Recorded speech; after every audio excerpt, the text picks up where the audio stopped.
TV 타임즈. 더 막내 작가와 함께 시선 집중의 문을 열겠습니다. 어서 오세요. 네, 안녕하세요. 오늘도 춘철님들의 인사로 시작을 할게요. 김영민 님이 오늘은 팥죽을 먹는 날 동지입니다. 구수하고 달달한 그 맛 이따가 저는 먹을 겁니다. 라고 보내주셨어요. 오늘이 동짓날인가요? 네. 팥죽에 새알이 진짜 맛있는데. 새알을 몇 개 넣어서 먹는지 아세요? 몇 개 넣는데요? 가족 수만큼 넣어야 된대요. 저는 더 넣을 거예요. 맛있거든요. 새알. 예, 알겠습니다. 씹는 혼자 맛이 드실 얼마나, 거예요? 씹는 맛이 얼마나 좋은데. 네. 혼자 드실 거냐고요? 아까 좀 전에 가족 오고 먹는다며. 새알 심은 가족 수대로 넣는데 같이 먹어도 되는데 사주셔도 돼요? 아, 그래요? 네. 자, 다음은요. 엘미졸라님이 오늘은 무엇을 어떻게 비평할지 그것이 기대됩니다. 라고 보내주셨어요. 아, 예. 그럼 바로 가야겠네요. 네, 시작해 볼까요? 에이스타임 가시죠. 네, 어제 이 시간에 김진국 민정수석의 아들 얘기를 좀 했었죠. 네. 입사 지원서에 아버지가 민정수석이라는 것을 아주 노골적으로 적어냈다라는 뉴스를 전해드렸는데요. 네. 예상대로 김진국 민정수석이 자리에서 물러났습니다. 김진국 수석은 비록 떠나가지만 문재인 정부의 정의와 공정을 향한 의지와 노력은 국민들로부터 온전하게 평가받기를 희망한다라는 말을 남겼는데요. 민주당 일각에서 김 수석의 형이 올린 글을 공유하면서 안타깝다는 반응이 나왔습니다. 네. 조카가 누가 봐도 해서는 안 되는 행동을 했지만 고등학교 때부터 아팠다라면서 병명을 공개를 한 건데요. 이 글을 공유한 인사들은 대통령이 꼭 사표 처리를 했어야 할까라는 물음표도 던졌는데 네. 이런 반응을 좀 어떻게 봐야 할까요? 대통령이 꼭 사표 처리를 했어야 할까라는 물음에 대한 대답은 제가 뭐 할 건 아니고요. 네. 3부에서 박수현 국민소통수석과 인터뷰가 예정이 돼 있으니까 그때 제가 한번 대신 물어보겠습니다. 다만 하나만 말씀을 드리겠는데요. 이걸 보도했던 MBC 보도에 따르면 이 그 김진국 수석의 아들이 결국은 뭐 어느 한 회사인가 입사했다라고 지금 보도가 나왔었죠. 네, 그렇습니다. 그러니까 문제는 정도의 문제가 있는 거 아니겠습니까? 그러니까 이제 그 쉽게 얘기를 하면 판단 능력에 좀 문제가 있었던 건데 왜 이런 사정을 보지 않고 이렇게 이제 닭 잡는 칼과 소 잡는 칼이 다른 건데 네. 왜 과도하게 이렇게까지 가느냐 이런 그러니까 항변인 거잖아요. 네. 그렇게 된다면 결국은 이제 그러니까 판단의 정도의 문제를 따져봐야 됐어야 되는 거 아니냐라는 건데 그럼 어떻게 취업을 했을까요? 그리고 이제 사실은 그러니까 전후 과정을 누구보다 소상히 파악을 했을 곳이 바로 청와대 아니겠습니까? 네. 김진국 수석으로부터 본인이 어떤 거 직접 소명을 할 수 있었고 그걸 들을 수 있었을 테니까. 네. 그럼에도 불구하고 빛의 속도로 그러면 왜 사표를 처리했을까? 이것도 한번 미루어 짐작을 해봐야 되는 문제 아닐까 싶은 생각이 드는데요. 아무튼 뭐 박수현 수석한테 한번 좀 들어보죠. 네. 알겠습니다. 그렇게 남겨두기로 하고요. 뉴스와 분석이 함께하는 제이비타임즈 오늘 주목할 뉴스들 챙겨드리겠습니다. 첫 번째 뉴스는 어떤 건가요? 이 조수진 공보단장과 충돌했던 이준석 대표, 이제 선대위 직책은 상임선대위원장이죠. 어제 선대위 직책 사퇴를 선언했습니다. 네. 그 후 기자들과 일문일답을 가졌는데 눈에 띄는 몇몇 발언이 있더라고요. 그걸 한번 추려봤으니까 일단 한번 좀 들어보시죠. 울산에서의 회동이 일군의 무리에게는 한 번 얼렁뚱땅 마무리했으니 앞으로는 자신들이 마음대로 하고 다녀도 부담을 느껴서 지적하지 못할 것이라는 잘못된 자신감을 심어준 모양입니다. 그리고 이때다 싶어 솟아나와서 양비론으로 한마디 던지는 윤핵관을 보면 어쩌면 이런 모습이 선거 기간 내내 반복될 것이라는 비통한 생각이 들었습니다. 즉각적으로 직을 사퇴해야 된다고 제가 이야기했는데도 이렇게 반응하신 것을 보면은 정말 본인의 뜻으로는 사퇴조차 할 수 없는 인물인지 그것이 궁금해집니다. 저는 조수진 단장이 본인은 후보의 뜻을 따른다라고 말씀하셨는데 그러면 이렇게 사태가 커질 때까지 하루 동안 오히려 후보에게 조수진 단장이 상의한 것인지 그러면 조수진 단장에게 후보가 어떤 취지로 명을 내린 것인지가 더 궁금해집니다. 선거에 대한 무한 책임은 그래도 후보자가 갖게 된다는 것. 그것 때문에 저는 후보자의... 네, 많은 얘기가 있었는데 이 발언들을 뽑은 이유가 뭘까요? 공통점이 하나 있지 않습니까? 이준석 대표의 발언은 조수진 너머로 맞춰지고 있습니다.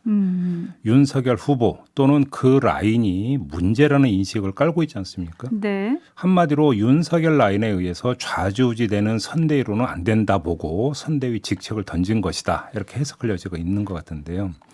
그런데 이런 문제의식을 이어받아서 한마디 하고 나온 사람이 있습니다. 바로 김종인 총괄 선대위원장인데요. 그의 말까지 한번 좀 들어보시죠. 선대위가 제대로 운영이 되려면은 선대위를 총괄하는 사람하고 후보하고 원활한 소통이 있어야 되는데 지금 보면은 이 여러 가지 상황이 제대로 움직이지 않는 건 사실이에요. 이 선대위 안에서 할 수 있는 일이 뭐냐 이랬을 적에 내가 그래서 쉬운 말로 기동 헬기를 띄울 수밖에 없다 이렇게 생각을 하는 거예요. 네, 정리를 하면 이준석 대표는 박차고 나갔고 김종인 총괄은 치고 나갔습니다. 이 틈새를 이용을 해서 바로 조직정비 카드를 김종인 총괄이 좀 들고 나온 거 아니겠습니까? 네. 기동헬기. 이런 움직임에 윤석열 라인이 어떻게 대응하는지에 따라서 2라운드가 열릴 텐데요. 자, 물론 우선은 울산 폭탄주 회동 때처럼 립 서비스를 통해서 면을 세워주겠죠. 그러면서 일단은 다시 이제 표면적으로는 정리하는 이런 그 수순으로 가지 않을까, 이게 일반적인 전망인 것 같은데 네. 문제는 그 다음입니다. 파문이 가라앉은 다음에 어떻게 나오느냐, 이게 관건인데요. 그렇게 오래 걸릴 것 같지는 않습니다. 왜냐? 지금 최대의 문제는 김건희 씨 의혹 대응 아니겠습니까? 네. 이준석 대표와 조수진 담당 간의 충돌도 여기서 비롯됐고 그런 거잖아요. 그런데 이 문제에 대해서 김종인 총괄은 필요하면 재차 사과를 할 수 있다는 입장을 이미 밝힌 바가 있어요. 그랬죠. 그런데 윤석열 후보의 1차 사과는 되게 어정쩡했습니다. 네. 과연 이런 시각차, 입장차가 무마될 수 있겠느냐. 이게 상당히 어떤 그 도랑이 깊어 보이는데 이러면 2라운드가 빨리 열릴 수도 있다. 라는 이야기로도 연결이 될 수가 있는 거죠. 근데 윤석열 후보의 오늘 아침 인터뷰를 보면은 이제 영부인이라는 말 쓰지 맙시다. 네. 라고 얘기를 했고 아내의 선거 중 등판에 대해서 계획은 처음부터 없었다. 라고 얘기를 했어요. 네. 그리고 청와대의 제2부속실도 폐지하는 게 맞다라고 밝혔는데 그러면 2라운드 답이 좀 나오는 거 아닌가요? 그래서 과연 그러니까 처음부터 없었는지는 솔직히 좀 잘 모르겠고요. 네. 돌아가는 상황 봐서 뭔가 없는 걸로 한 거 아닌가 이런 추정도 가능할 것 같은데 자 등판 계획은 애당초 처음부터 없었다라고 하는 말과 김종인 총괄이 엊그제 무슨 이야기를 했습니까? 굳이 등판할 필요 없다라고 했던 말은 통해요. 그렇죠. 결국은 그 방법에 있어서는 김건희 씨가 등판을 안 하는 게 좋겠다라고 하는 처방에 있어서는 두 사람은 별로 시각차, 입장차가 없어 보입니다. 근데 제가 그럼에도 불구하고 이 말씀을 드리는 이유는 세상사가 특히 정치가 뜻하는 대로 움직이지를 않는다는 겁니다. 상대가 있는 거잖아요. 그렇죠. 상대가 계속 두들기는데 무대응으로 일관할 수는 없는 겁니다. 문제는 김건희 씨가 본인이 직접 등판해서 본인이 해명을 하든 안 하든 민주당은 계속 김건희 의혹을 치겠다라는 거잖아요. 네. 그러면 이거에 대해서 어떻게 대응할 것인지에 대해서 방법론을 또 논의를 할 수밖에 없는 거 아니겠습니까? 그렇죠. 국민의힘 선대위에서는. 바로 여기서 문제가 불거질 소지는 다분하다라는 거예요. 문제는 이준석, 조수진 충돌도 바로 이 맥락에서 나온 충돌이잖아요. 그렇죠. 이 점을 좀 봐야 된다는 거죠. 사실 거슬러 올라가면 한 18일 전이었죠. 울산 회동 후 봉합. 요걸 다루면서 JB가 선대위가 이중 구조로 가면 안 된다라는 홍준표 의원의 말을 인용을 하면서 이런 갈등을 사실 예상을 하긴 했었습니다. 네. 결국 윤 후보의 선택에 달린 게 아닌가 싶은데 사구공구님이 JB가 말한 2라운드라는 게 구체적으로 어떤 그림을 예상하는 건지 궁금합니다. 라고 물어주셨어요. 이렇게 되면 이렇게 되고 지금 1라운드는 이준석 대 조수진 충돌이었잖아요. 그렇죠. 2라운드는 김종인 대 윤석열 충돌이 나오느냐 안 나오느냐 이 문제인 것이죠. 바로 그 부분에서 제가 궁금한 게 있는데 이 상황을 이제 잘 봉합하고 어떻게 또 이게 전화위복으로 삼아야 되는 게 윤석열 후보의 선택이 아니냐 이런 얘기들이 많았는데 어제 이양수 선대위 수석 대변인이 말하기를 윤석열 후보가 이준석 대표를 설득할 계획이 있냐라는 기자의 질문에 모든 걸 김종인 위원장이 본인에게 위임해달라고 했고 후보가 위임했기 때문에 김종인 위원장이 문제를 잘 해결해 주리라 믿는다라고 답했거든요. 네. 이건 어떻게 봐야 됩니까?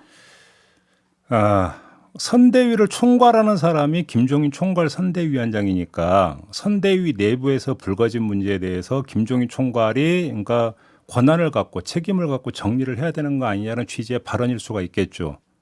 그렇죠? 네. 그러니까 그다음에 이준석 대표는 그 당 대표직을 사퇴한 게 아니라 선대위 직책을 사퇴를 한 것이고. 그렇죠. 그러니까 이것은 선대위 문제로 한정이 되는 것이다라고 그러니까 선을 그은 것 같은데요. 네. 근데 여기서 김종인 총괄은 뭘 들고 나왔습니까? 항공모함과 기동 헬기를 들고 나왔어요. 그렇죠. 선대위 조직 정비가 필요하다는 이야기를 바로 치고 나온 겁니다. 네. 이렇게 되면 내가 모든 걸 총괄하기 위해서는 내 뜻대로 조직 정비가 필요하다는 얘기를 바로 걸어버린 거예요. 음흠. 이거에 대해서 이제 그러면 다시 공은 윤석열 후보한테 넘어간 거죠. 그렇죠. 받을 거냐 말 거냐. 안 받으면 그다음에 어떻게 되겠습니까? 뭐 그래도 열심히 하겠습니다. 김종인 총괄이 이렇게 가는지 뭐 하는지는 좀 봐야 될 문제인 것 같아요. 그럴까요? 네. 네. 김형님은 분당 수순이라는 큰 그림자가 보입니다라는 의견을 보내주셨는데 오 이렇게까지요? 분당요? 네. 성남시 분당구 이야기하는 건 아니고요. 아우 아재 개그. 네. 일반인님은 비단 주머니의 마지막은 이준석의 사퇴였다. 주주삼방님 파리때가 문제입니다. 3865님 정치는 타협인데 윤석열 후보와 윤핵관은 타협보다는 독단과 일방만 하는 걸로 보입니다라고 꼬집어 주셨고요. 늘보 가족님은 김건희가 실세네요. 선대위에서 검증도 못하는데 어떻게 커버하는지 건드릴 수 없는 성역인가요? 라고 물어주셨고요. 조금 전에 더마카가 이제 그 윤석열 후보의 언론 인터뷰를 잠깐 전해 주셨잖아요. 네. 그게 동아일보와의 인터뷰인데 여기서 그 이준석 대표의 선대위 직책 사퇴에 대해서 윤석열 후보가 뭐라고 멘트를 날리냐면 저게 저럴 일인가? 어허. 라는 멘트를 날렸거든요. 그러면 지금 이 상황을 어떻게 보고 있는지 그냥 이 한 문장으로 모든 게 압축되어 있지 않습니까? 네. 이렇게 놓고 보면 이건 뭐 크게 뭐를 반응하고 뭐게 그 다음에 크게 뭐를 또 손을 댈 성질의 문제가 아니다는 인식이 여기에 깔려 있는 거잖아요. 김종인 네. 총괄과 인식과는 상당히 다르죠. 그렇죠. 앞서서 조수진 최고와 이준석 대표의 그런 대립을 두고도 이게 민주주의다라고 했었죠. 네. 네, 아무튼 지켜볼 일입니다. 그리고 저희가 2부에 이준석 대표의 최측근이죠. 김철근 정무실장과의 인터뷰가 예정이 돼 있으니까요. 거기서 좀 더 얘기를 나눠보도록 하겠습니다. 예. 제이비타임즈 다음 주목할 뉴스는 어떤 건가요? 이게 관련된 얘기인데요. 김건희 씨 허위 이력 사례가 또 추가로 제기가 됐습니다. 네, 또 민주당 도종환 의원이 제기한 건데요. 2004년 서일대학에 제출한 이력서를 보면 1995년부터 99년까지 대한민국 미술대전을 수상했다고 적어놨는데 네. 연도별 대한민국 미술대전 브로셔를 확인을 해봤더니 1995년에 입선한 거 외에 수상 내역이 없더라. 그러니까 96년부터 99년까지는 수상 내역이 없더라. 이 점을 제기를 했습니다. 그래서 대회 주최자인 한국미술협회는 대한민국 미술대전 출품작 가운데 수상작에 대해서만 전시가 이루어진다고 밝혔고 네. 전시한 작품은 모두 브로셔로 제작이 되는데 여기에 없는 거니까 수상이 안 된 거다. 이렇게 이제 이야기를 한 거죠. 네. 자, 또 다른 의혹이 좀 제기가 된 건데요. 네, 김건희 씨나 국민의힘에서 반응이 나와야 될 것 같은데요. 그래서 이제 그게 궁금해서 열심히 찾아봤는데 저는 못 찾았거든요. 혹시 찾았습니까? 저도 못 찾았어요. 그러니까 일부 기사에서 국민의힘이 민주당 주장에 가짜 뉴스가 많다는 포괄적 입장, 그 전에 그러니까 밝혔던 포괄적 입장은 뭐 기사 말미에 실었던 건 본 건데요. 네. 이거는 도종환 의원이 제기했던 의혹에 대한 어떤 그 대답은 아니거든요. 그러니까 김건희 씨 본인이나 국민의힘 선대위의 공식 대응은 아직은 없다. 이렇게 좀 해석을 해야 될 것 같은데 네. 바로 이게 문제의 핵심이라는 겁니다. 자, 윤희석 공보특보가 엊그제 이런 말을 했었죠. 언론 메시지가 있으면 대변인실로 창고를 일원화하기로 했지만 배우자 전담팀은 없다. 네. 이렇게 이제 이야기를 했는데요. 그러니까 김건희 씨가 뭐 해명이든 반박이든 뭔가 입장이나 자료를 내놔야 그다음에 국민의힘 선대위가 움직이는 구조라는 얘기거든요. 그런데 그 예를 들어서 도종환 의원이 제기한 문제에 대해서 김건희 씨는 어떠한 뭐 입장이든 자료든 이런 걸 선대위 이제 제공을 안 했으니까 선대위는 가만히 있는 거다. 네. 일단 이렇게 해석을 해야 될 것 같은데 자, 제가 조금 전에 김종인 총괄이 기동 헬기를 언급했다고 전해드렸죠. 그렇죠. 그런데 이 기동 헬기를 설령 관철시켜서 조직 정비를 한다 하더라도 반쪽짜리다 그거는. 왜냐하면 다른 문제는 몰라도 김건희 씨 문제에 대해서는 김건희 씨 본인이 지금 메인 프로펠러다. 김건희 씨가 안 움직이면 기동 헬기는 못 든다. 네. 이 현실을 지금 보여주는 거 사례 아닙니까 이게? 그러니까요. 지금 팬킹 라이킹님은 남편은 1일 1만 원, 부인은 1일 1 반일견이라고 보내주셨는데 예. 지난번에도 물었는데 예. 원래 대선은 후보뿐만 아니라 배우자의 일정과 메시지 관리하는 팀을 꾸리기 마련이잖아요. 예. 근데 왜 아직도 소식이 없고 왜 그럴까요? 두 번의 인터뷰가 결정적 계기가 됐던 걸까요? 예를 들어서 어떤 인터뷰를 하면서 본인의 입장을 밝혔는데 그러니까 그렇게 해서 돌아온 게 엄청난 지금 파문이었기 때문에 네. 여기서 결국은 득이 거의 없다라고 판단을 해서 오히려 뒷걸음질 친 거냐. 그러니까 사실은 그 등판 계획이 없다, 처음부터 없었다라고 하는 윤석열 후보의 발언이나 그다음에 그러니까 뭐 등판할 필요가 없다는 김종인 총괄의 발언이 그 인터뷰 파문 이후에 지금 나온 거잖아요. 네. 이렇게 놓고 본다면 인터뷰 파문의 어떤 경과를 지켜본 결과 등판에서 득될 게 아무것도 없다는 판단을 내린 게 아닌가. 오히려 이렇게 주장하는 게 상식적일 것 같은데요. 아무튼 지금 여당은 어제 국회 교육위를 소집을 해서 네. 이런 경력과 학력의 허위 의혹을 집중 제기를 하는 긴급 현안 질의를 했습니다. 네. 야당이 불참했기 때문에 민주당 홀로 했는데 열린민주당과 같이 했죠. 근데 지금 청문회를 개최하자고 민주당이 제기를 하고 있거든요. 열릴까요? 안 열리겠죠? 합의로 청문회가 열릴 가능성은 제로라고 봐야 되지 네네. 않겠습니까? 근데 문제는 꼭 청문회가 아니라 하더라도 그래서 김건희 씨 등판을 안 시킨다 하더라도 네. 기자들은 마크맨들은 따라다니면서 윤석열 후보에게 계속 묻겠죠? 김종인 총괄에게 의혹 관련해서 계속 질문 던질 거 아니겠습니까? 그렇겠죠? 그럼 언제까지 묵묵부답으로 일관할 수 있는 겁니까? 그건 아니지 않겠습니까? 지켜볼 일입니다. 네, 그래서 어떤 그 등판을 안 한다라는 게 만사 해결책이 될 수는 없을 것이다. 이 말씀을 네. 드리는 겁니다. 또 지지율이 변화가 되면 어떻게 나올지 또 지켜보도록 네. 하고요. 뉴스와 분석이 함께하는 JB타임즈 마지막 뉴스는 어떤 건가요? 어젯밤에 전해진 소식인데요. 김문기 성남도시개발공사 개발 1처장이 어제 사무실에서 숨진 채 발견이 됐다라는 소식이 전해졌습니다. 네. 이 김 처장은 공사 이제 그 성남도시개발공사 투자사업 파트장을 지낸 정민용 변호사에게 내부 정보를 유출한 의혹으로 감사를 받았었는데 네. 감사 결과가 바로 어제 나왔다고 합니다.